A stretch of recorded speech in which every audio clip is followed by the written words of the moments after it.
Long-range flights, by their very nature, engender numerous considerations and problems of flight management, such as operational and routing constraints, navigation and fuel planning, weather, crew rostering, crew fatigue and rest, passenger care, catering, emergency and survival considerations for remote areas, and so on.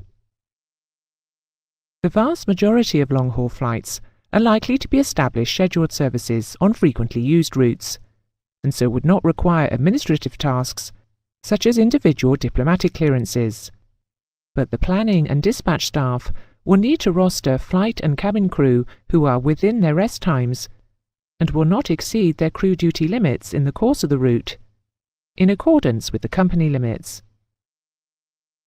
The operations staff will also need to book accommodation for the crew at their destination.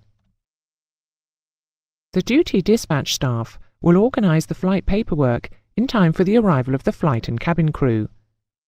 The flight crew will need the provisional load sheet, details of any special load, NOTAMs, notices to airmen, and aeronautical information service brief, weather reports and forecasts for the route, and the computer-generated flight plan, which they will load into the aircraft's flight management computer system once they are aboard.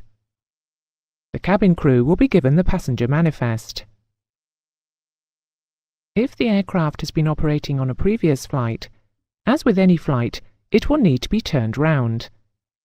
That is to say, it will need to be refueled and checked, the cabin cleaned and prepared, the baggage and catering loaded, and the appropriate paperwork completed before the passengers board the aircraft.